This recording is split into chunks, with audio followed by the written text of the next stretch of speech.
good parenting. Just kick them out in the thunderstorm and let them fend for themselves.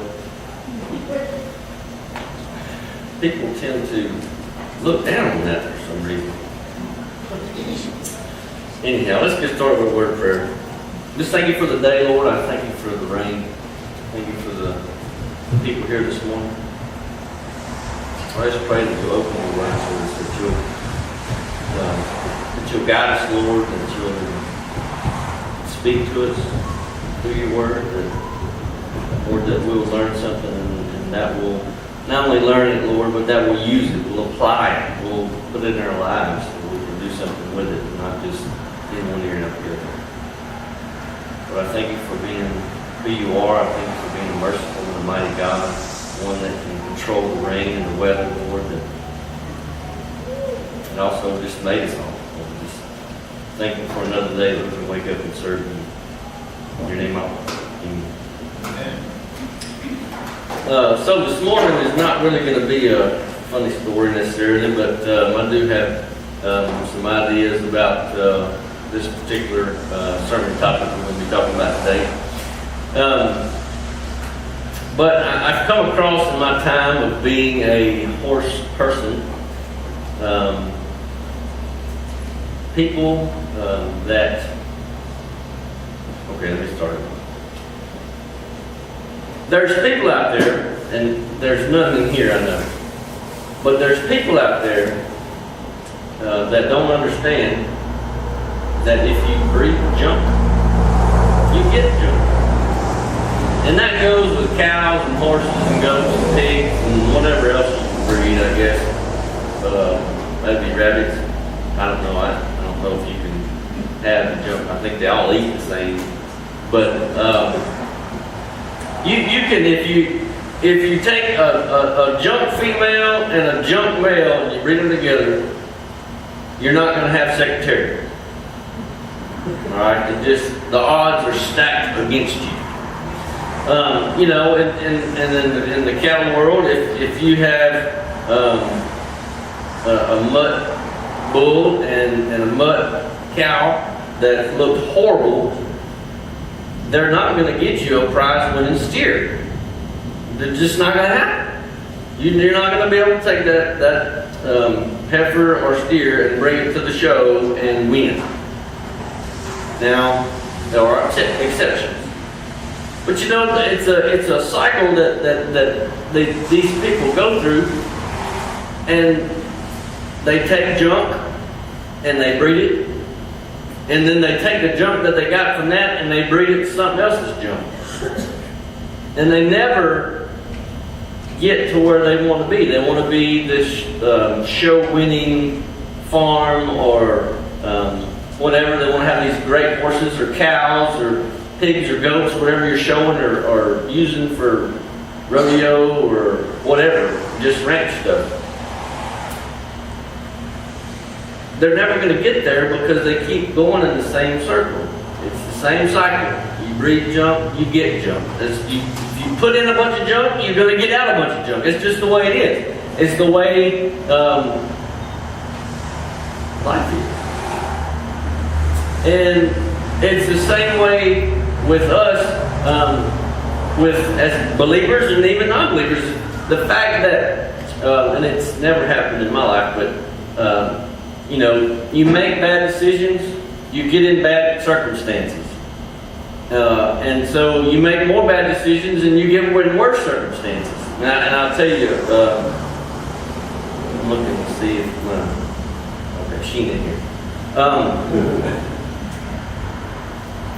I know, you know, in marriage it's the same way.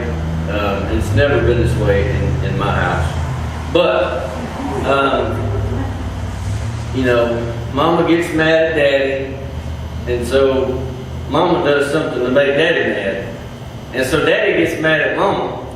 And so Daddy does something to make Mama mad. And it goes from there. It just gets worse and worse and worse. And so it's a vicious cycle. It just keeps going and going and going. And you can't stop it because it just keeps on getting worse. And so it's a vicious cycle. And it causes problems, it causes issues, it makes our lives miserable when we do that.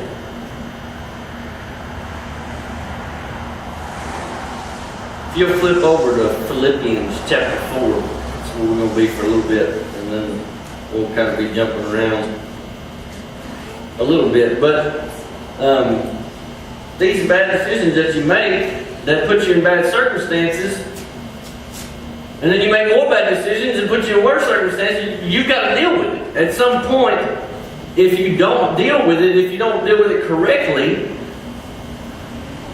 it's just going to keep getting worse. And so it's important that we understand how to deal with it correctly, and that we know to deal with it correctly, and that we do deal with it correctly. Philippians chapter 4, verse 8 through 9 says, "And now, dear brothers and sisters, one final thing. Fix your thoughts on what is true and honorable and right and pure and lovely and admirable. Think about things that are excellent and worthy of praise. Keep putting into practice all that you learned and received from me. Everything you heard from me and saw me do.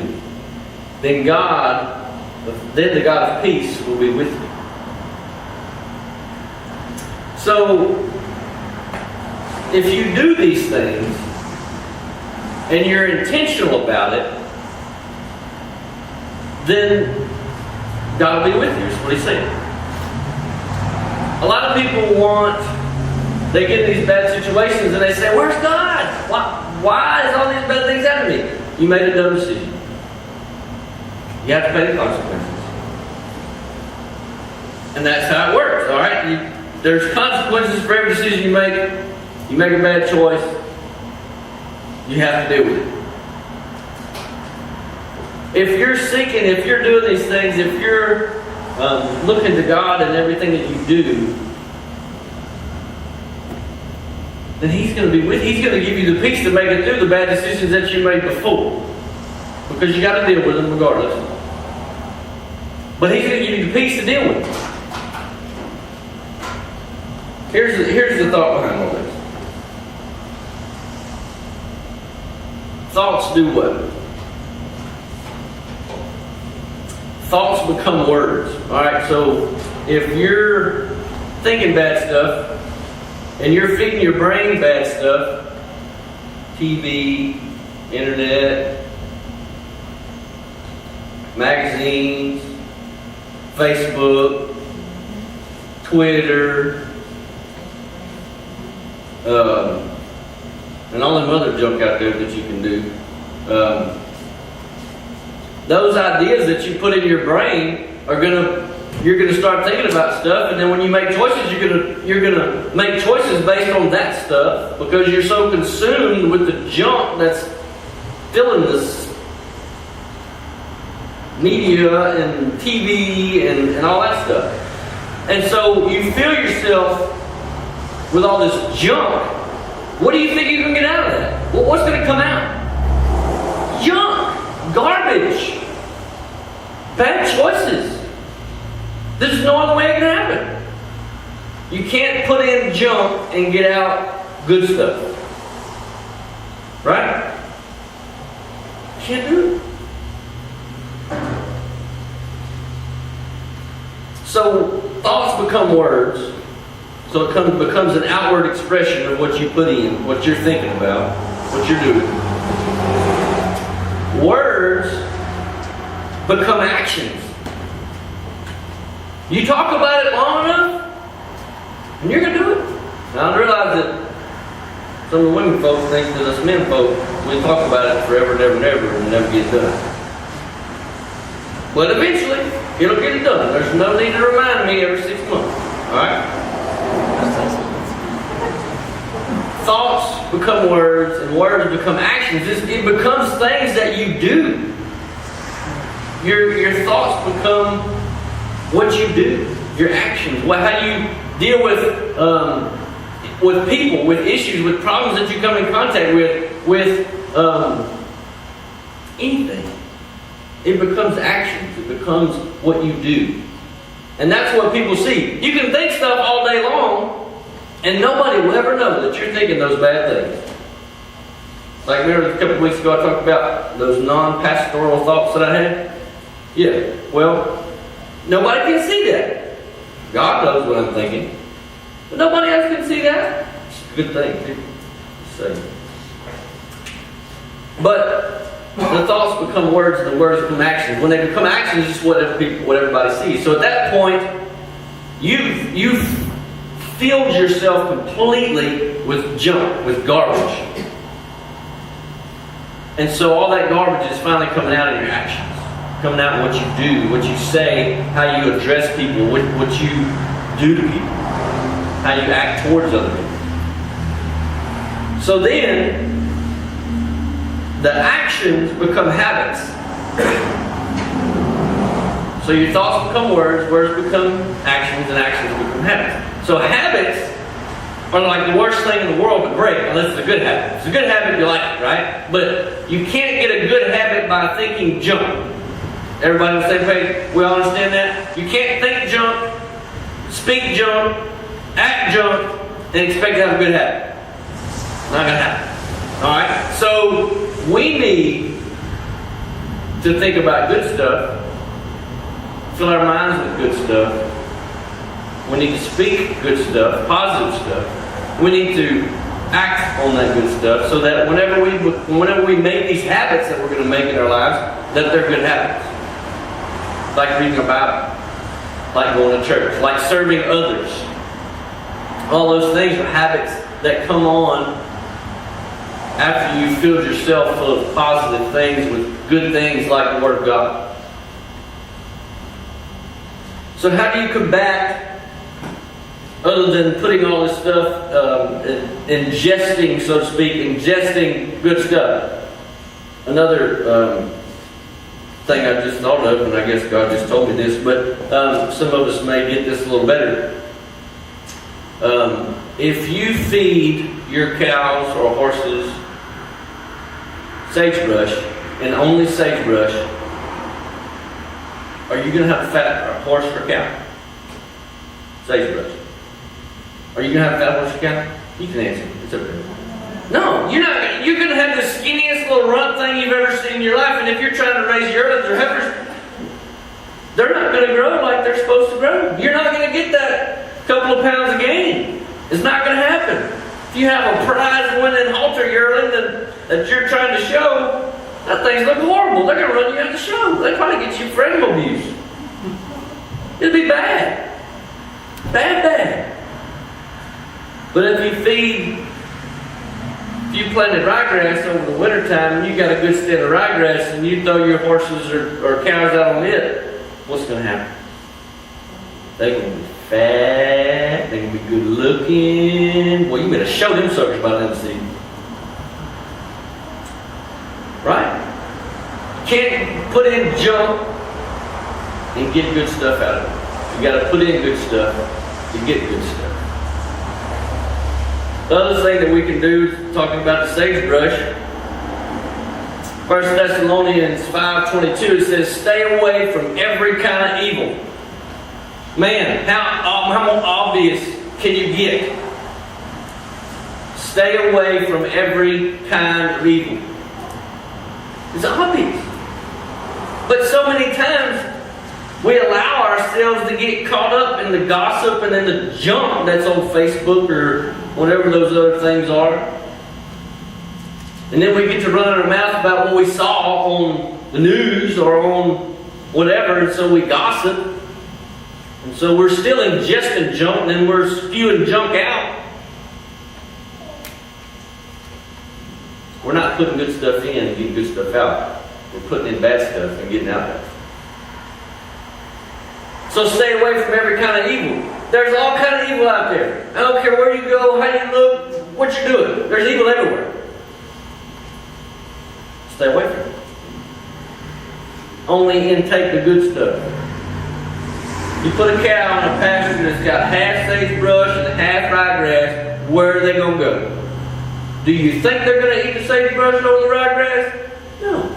They want the good green stuff, the good lush green stuff. It feels so good on their tongue and just Makes them feel all ooey gooey inside, right? They don't want that junk that's going to hurt whenever they bite it. They're going to stay away from the bad stuff. They're going to go to the good stuff and eat it, and consume it, and ingest it so they get good stuff out. Staying away from the bad stuff is going to keep the devil out. Alright? If you're soaking up the bad stuff, if you're soaking up what the world has to offer, then you're allowing the devil to get in your life. You're allowing him to control your life. You're allowing him to do whatever the heck he wants to do with your life, because he's having a good time because you don't want nothing to do with the good. All you want is the bad.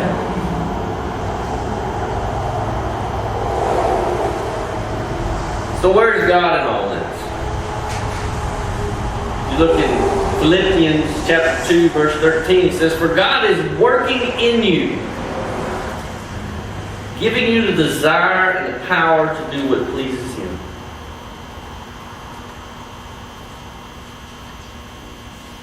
God wants you to do things that please Him. He wants to be pleased. Us parents, we want our children to please us. We want them to do good things. We want them to grow up and be good people. So we want to teach them that way. God gave us an instruction manual for our life. It's called the Bible. Read it sometime. It's pretty good. But He wants to give us the desire and the power to do things for Him, to serve Him, to seek Him, to get closer to Him. But if we're doing what we want to do, if we're putting in junk, we're going after what we desire and not what He desires.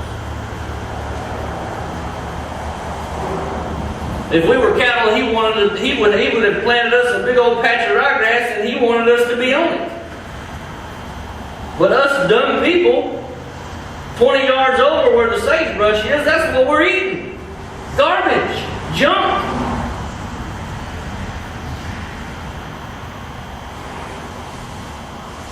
He wants us to desire Him.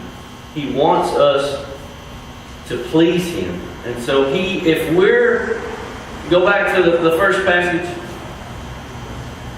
Philippians chapter 4, keep putting on practice and into practice all that you learn and receive from me, everything you do, heard from me, and saw me doing, then the God of peace will be with you. He wants us to do all those things, to be good people, to seek Him, and to be nice, not mean, like we all tend to do.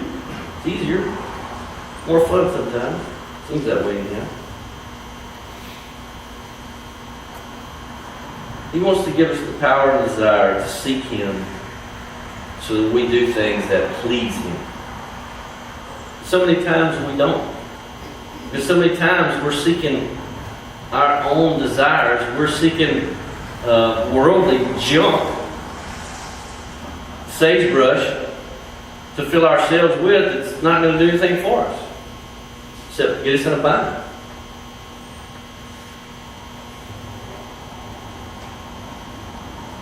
Don't only seek your desires. If you only seek your desires, I promise you, it's not the good ryegrass that God wants for you.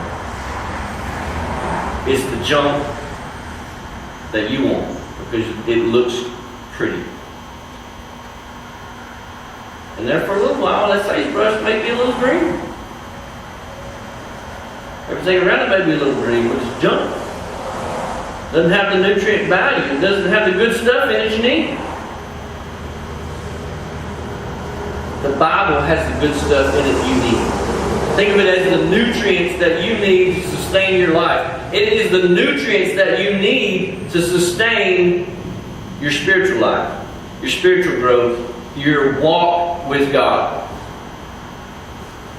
That's what the Bible is. That's what it's about. That's what is so important. why we read it, why we get into it, why we have Bible study, why we talk about it. It's that important. In 1 Thessalonians 5:23, it says, "Now may the God of peace make you holy in every way, make your whole spirit and soul and body be kept blameless until our Lord Jesus Christ comes again."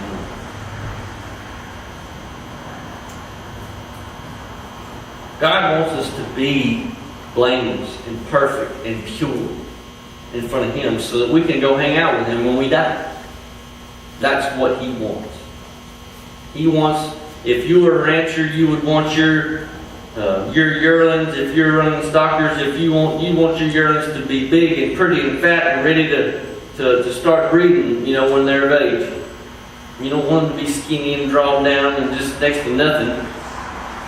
They're worthless then. They're just out there in the pasture for no reason whatsoever. It's junk. God wants us to be useful. He wants us to be servants. He wants us to do what He wants to do to please Him so that we can further His kingdom. That's what He wants. And so in order to do that, in order to make us blameless in front of Him, in order to make us pure in front of Him because we're garbage, because we're junk, because we're human, and because we put junk in, He sent His Son into this earth to live a perfect life, to die a perfect death, and to be raised on the third day so we can be free from sin. How obvious is that? How cool is that? Pretty stinking cool, but how many times do we not? How many times do we look aside, we get caught up in this world today and all the junk that we're filled with because information is so easily had. And so we fill ourselves with the information that's easily had instead of the information that we need to be filling ourselves with, which is the Bible. We look at the news, we look at, the news is just as bad as Facebook or any of them other junk things you can play with. It is.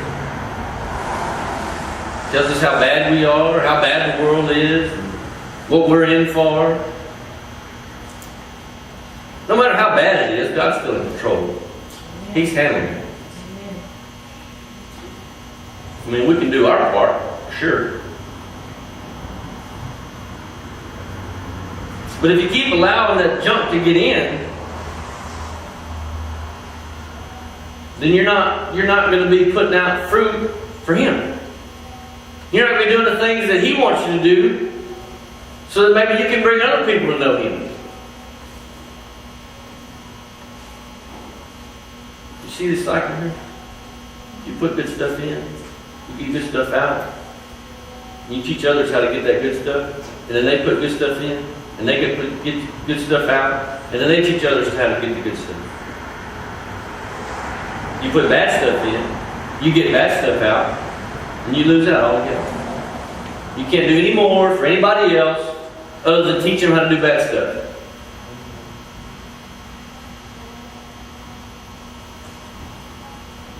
I'm here to tell you that you ever had a hole in your fence? When you had one cow get out and you didn't patch that hole? What happened? The whole rest of the herd goes the next day because that one cow came in there and said, "Hey y'all, I found a hole."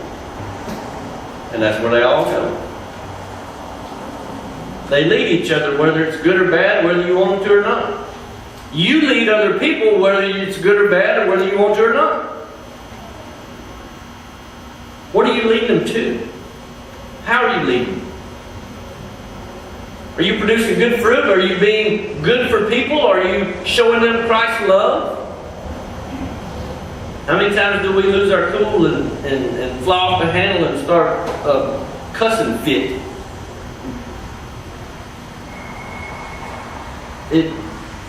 Is that leading people right? Is that leading people to the Lord? Is that showing good stuff to them? No, it's not. It's hard not to sometimes. Sometimes people are dumb and you think, if I just tell them what I think, things will get better. They'll understand it. Well, maybe. But I doubt it. But if you do show them the love of Christ, if you show them how to love other people and how to be loving, that's good stuff. That's showing them the real Christian way. That's showing them the love of Christ. That's doing what you're supposed to be doing. That's not leading them away from Christ. It's leading them to Christ. That's what we're supposed to do. Lead people to Christ. Show them the way. If you're constantly throwing a fit about life and about all the junk that you see and all the people that are doing you wrong and all that, what are people going to think about you? I wonder what he says behind my back. Right? I wonder what she says behind my back.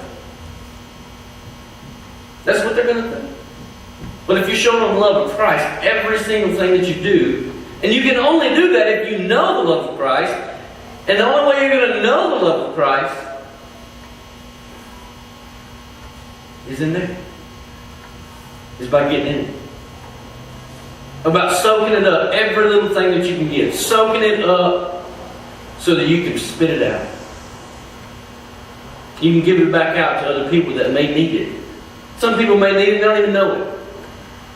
And they get it and they're like, man, I needed this my whole life. Where's it been? It's been right there. The whole time. Just too hard-headed like some of us are to open it up and read and figure it out. I guess we want people to baby feed us, to spoon feed us all the time. Here, here, here. Hey. No. Big boys and girls. Eat your damn self. God wants us to be blameless. God wants us to have good fruit. He wants us to lead other people to Christ. But how can we do that if we keep filling ourselves with junk? If we keep that vicious cycle of getting junk in and putting junk out? How can we? We can't. It's not even possible. You have to do your part. God did His part. He made you. He saw that you were sinful. He saw that you messed up. That we messed up. I'm sorry. Not just you. It's me too. He saw that we messed up. And He sent His Son down the cross so that He can take the place of our sin and make us right with Him. So that we can come hang out with Him. Man.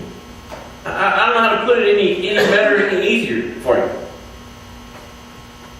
But if you keep putting junk in, you're going to keep getting junk in. If you put the good stuff in, you're going to get good stuff out. Let's pray.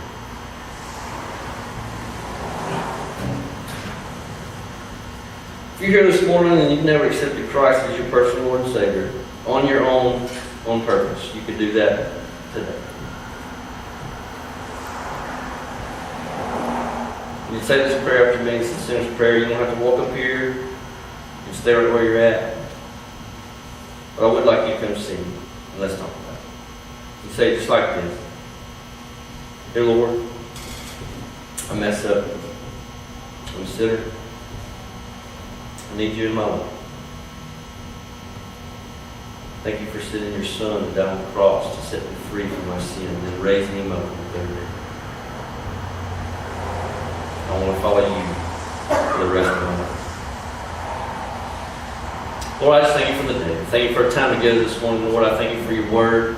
I thank you for the good stuff that your word is, Lord, that if we do put in the good stuff, if we do consume all that you have to give us, Lord, that we will put out good stuff, that we will live for you, that we will serve you.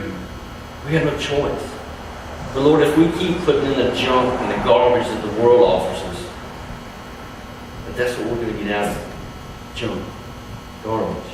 Lord, I pray that we will just seek you and seek to be filled by you. Be filled with the good stuff that is your word. Lord, I pray that you'll just guide us and that we'll be able to go this week and instead of throwing fits and stuff when people mess over us, Lord, that we will seek you and we will show them the love of Christ. In your name I pray. Amen.